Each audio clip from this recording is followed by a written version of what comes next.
The urgency for millions of Social Security beneficiaries as the SSA has apparently frozen the distribution of these payments, which will no longer be hitting mailboxes for millions of beneficiaries. This is becoming a major problem, and people are starting to wonder, what do I do and how do I get my money out of Social Security if I happen to be one of these individuals? This is a great question, and it comes with a new rule, a new law that was brought in not that many months ago, and it's impacting millions of beneficiaries. I want to point it out for you here in this video and the new rules that are in place right now out of Social Security and what steps somebody needs to take.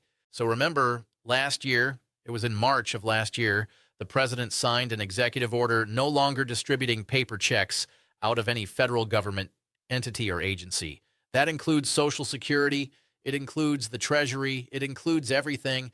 They don't send out paper checks anymore from that order out of the president. Okay.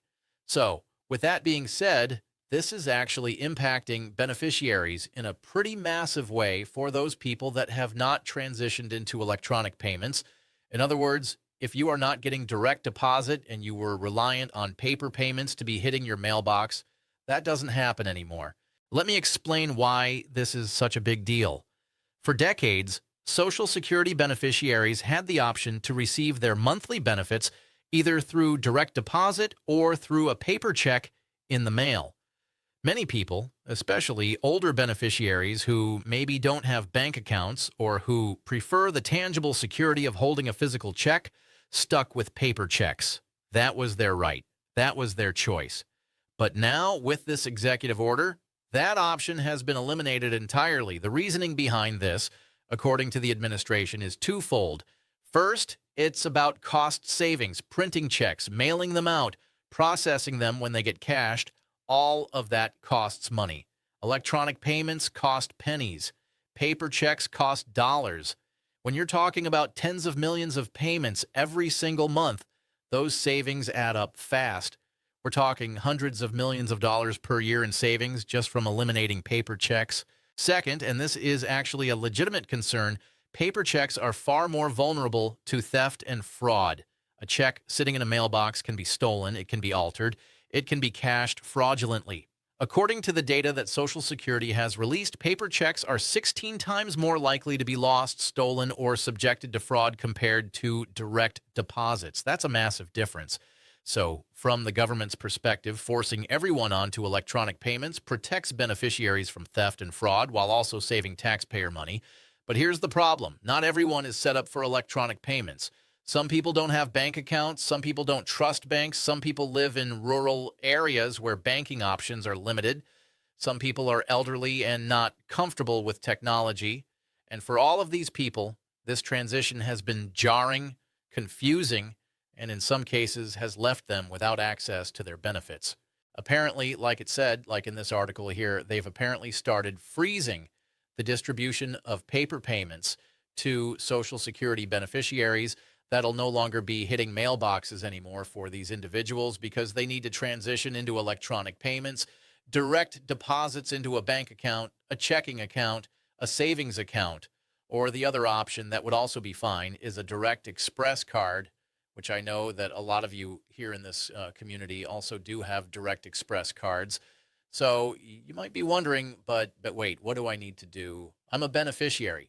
I get my monthly benefits deposited into a bank account, deposited onto a direct express card. What do I need to do?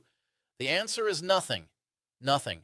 If you are already on electronic payments, in other words, if you're getting deposits right into your bank account every single month as a deposit, direct deposit, you don't need to do anything. You're already good. Let me repeat that because I know some of you are probably panicking right now. If your Social Security benefits are already going into your bank account via direct deposit, or if they're going onto a direct express card, you are completely fine. You don't need to do anything. This change does not affect you at all. Your payments will continue exactly as they have been. No interruption, no action required. You're good. The people that are being impacted by this are the ones that have not transitioned into electronic payments, as in direct deposit onto a direct express card or into a bank account, so that the Social Security Administration can automatically send those payments to you. If you have not transitioned into that, that is what we're talking about here. Now, what the Social Security Administration is requiring is for somebody to authenticate their identification, as in verify their ID by basically using a login.gov or ID.me. Okay, now you might be thinking, wait, like WTF? Like, what is all this, right? I agree with you. The ID verification requirement is new and it's confusing a lot of people. Basically, login.gov and ID.me are third-party identity verification services that the federal government has contracted with to verify that you are who you say you are when you're accessing government services online. The idea is to prevent identity theft and fraud. If someone tries to log into your Social Security account and change your direct deposit information to steal your benefits, the ID verification process is supposed to catch that. But here's where it gets frustrating for a lot of people, especially older beneficiaries. The verification process often requires you to upload a photo of your driver's license or state ID, take a selfie, and sometimes even do a video call with a verification agent. For people who aren't tech savvy, this can feel like an impossible hurdle, and that's created a lot of anxiety and frustration. The best thing that I would suggest doing here, and again, you certainly don't need to do this if you don't want to, I'm not here to tell you what to do. I'm here to give you the steps on the easiest ways to do this. If you have not signed up for a My Social Security account on the Social Security website, I would highly recommend doing that. Here's the deal. I've been talking about this for a while now, which is this. The new agenda out of the Social Security Administration is the new Digital First agenda. They've made it very clear. The new acting commissioner, Frank Bisignano, has made this very clear. This is the new agenda for Social Security, the Digital First agenda. My point with that is they want 200 million people signed up with a My Social Security account through the Social Security website. They want us to go digital. They don't want us calling anymore. They don't want us going to physical offices. We can still do that. They don't want us to. We're trying to get away from that. That's the whole point here. Let me give you some context on why this digital first agenda exists. Social Security has been overwhelmed for years. Their call centers have wait times measured in hours. Their field offices have lines out the door. They're understaffed, underfunded, and drowning in paperwork. The Digital First agenda is their attempt to modernize, to reduce those wait times, to make services more accessible, and yes, to cut costs. The idea is that if most beneficiaries can handle routine tasks online, checking their payment history, updating their address, setting up direct deposit, then the phone lines and field offices can focus on the people who truly need in-person or phone assistance, people with complex issues, people with disabilities that make online access difficult, people who genuinely cannot navigate the digital systems. Is it perfect? No. Is it leaving some people behind? Absolutely. But the reality is that Social Security is moving in this direction, whether we like it or not. And the best thing beneficiaries can do is adapt to the new reality as best they can or seek help if they can't do it alone. Point being is that when you sign up for a My Social Security account on the Social Security website, again, it's totally free right on the Social Security website, sa.gov. You will then be prompted to basically set up a login.gov or an ID.me login there. Those are the two that they are requiring. Okay. Point being is that when you sign up there, you can then authenticate your identification. You can authenticate that it's really you by doing that, and you can do everything that you need through that method. You can set up your direct deposits there. You can change your information there. You have a lot of flexibility through your My Social Security account, again, right there on the Social Security website. Once you're set up, you can see your entire benefit history. You can see exactly how much you're getting each month. You can see if there are any deductions for Medicare premiums or other things. You can update your mailing address. You can request replacement Social Security cards. You can get your 1099 forms for tax purposes. You can set up or change direct deposit. You can even estimate future benefits if you're not retired yet. It's actually a pretty powerful tool once you get past the initial hurdle of setting it up. And I'll be honest, the setup process can be annoying. The ID verification can be frustrating. But once it's done, it's done. You don't have to do it again. And then you have 24/7 access to your information without having to wait on hold for 2 hours to talk to someone at Social Security. Now, I've said this many times before. I have a login. I only go on there maybe 3 times a year or so, give or take a little bit. I don't go on there very often, which, by the way, I've been meaning to go on. I will probably do that after I get done filming this video, right? I'll probably go on. I've been meaning to go on there. I keep forgetting just to look around, make sure everything looks good. I haven't been on in a few months, so might as well log on there. But my point being is that it's a great resource to have.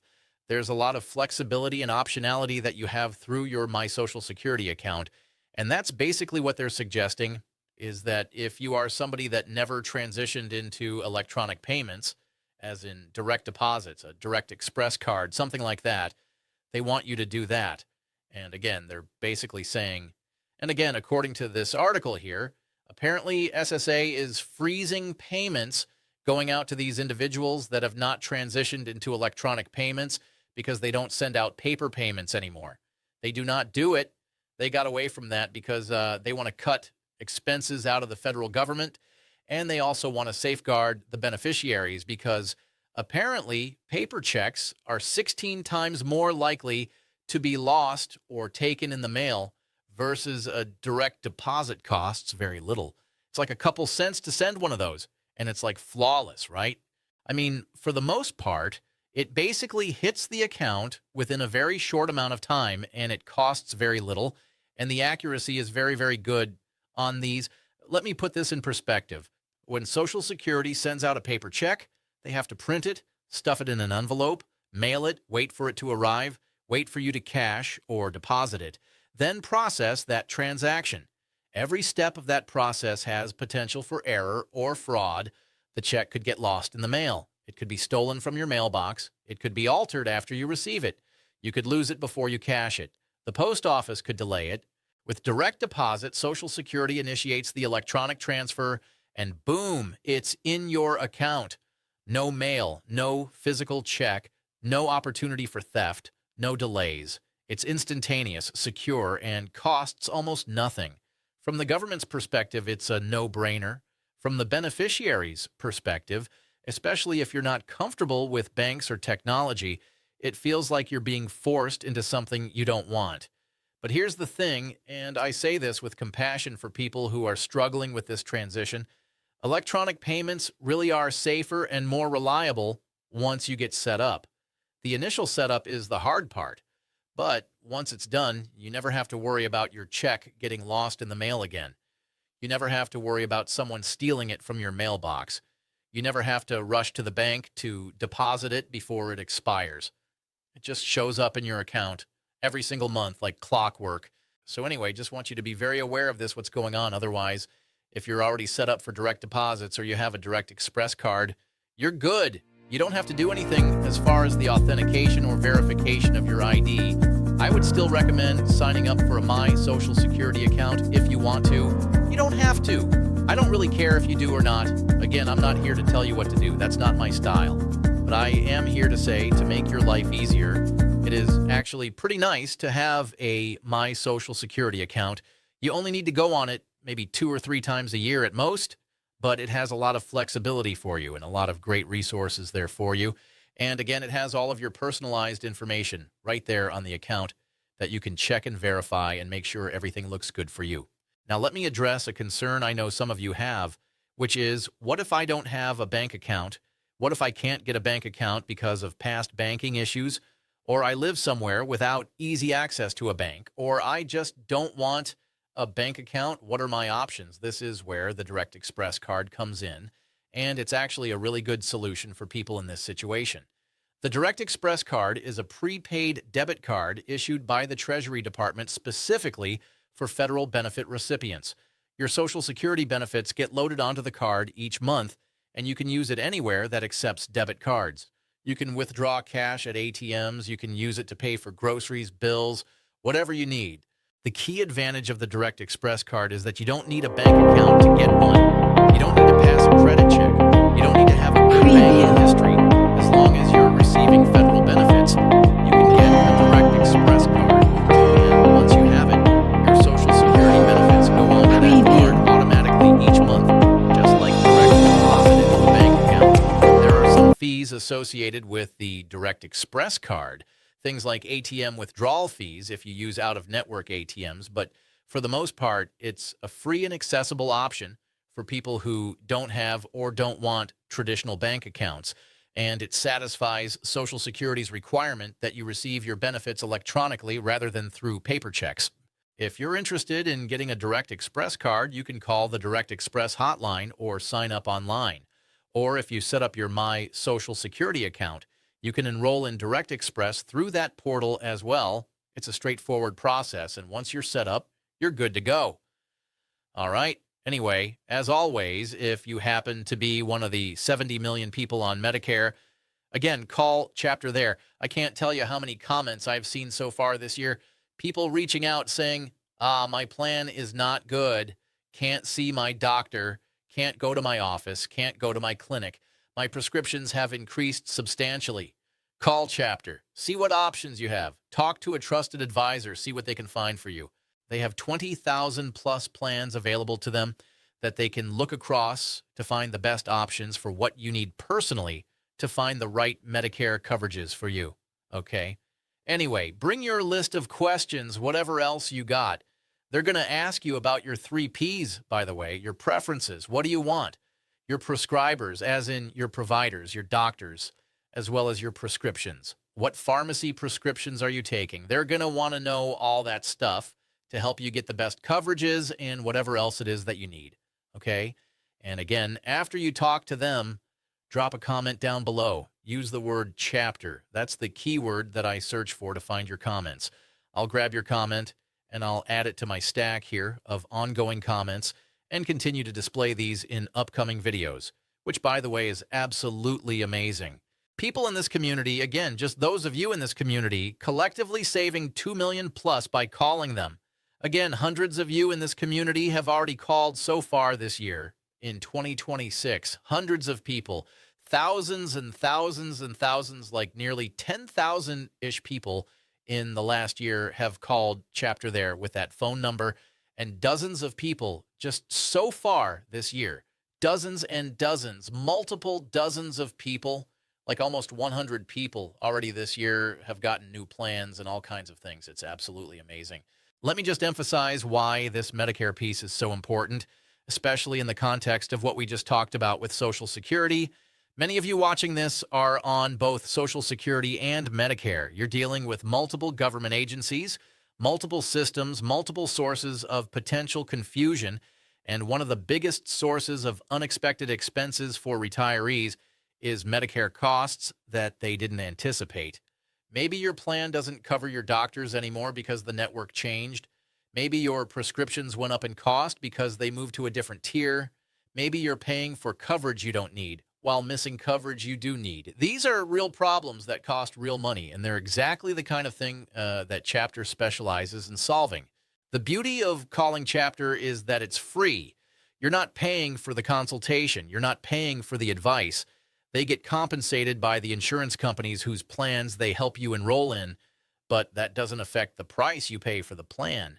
You're paying the same price whether you enroll directly or through Chapter, so you might as well get expert help navigating the options.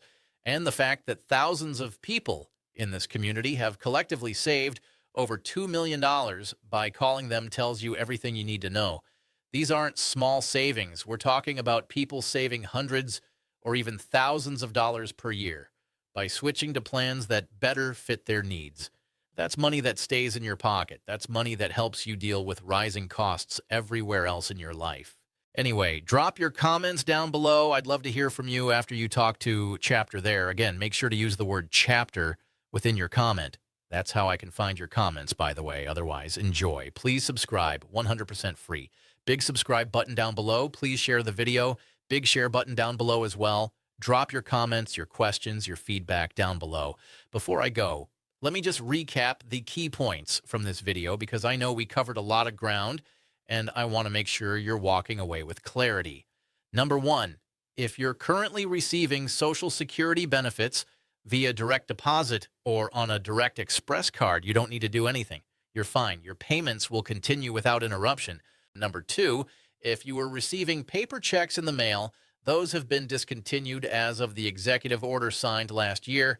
You need to transition to electronic payments, either through direct deposit to a bank account or through a direct express card. Number 3, to set up direct deposit or make changes to your payment information, the easiest way is to create a My Social Security account at ssa.gov.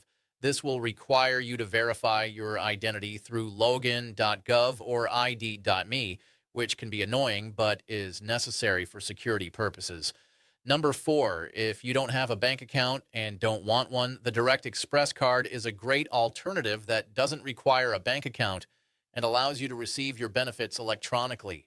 Number 5, the Social Security Administration is moving toward a digital-first agenda. This means they want more and more services handled online rather than over the phone or in person. Adapting to this now will save you headaches down the road. Number 6, if you're on Medicare and haven't reviewed your coverage recently, call Chapter to make sure you're on the best plan for your needs. It's free, and people in this community have saved millions of dollars collectively by doing this. That's it. Those are the key takeaways. If you follow those steps, you'll be ahead of the curve and won't have to worry about payment holds or delays. Social Security can be confusing. Medicare can be confusing. Government agencies can be frustrating to deal with. But with the right information and the right resources, you can navigate these systems successfully and make sure you're getting everything you're entitled to without unnecessary stress or delays. Otherwise, until next time, have a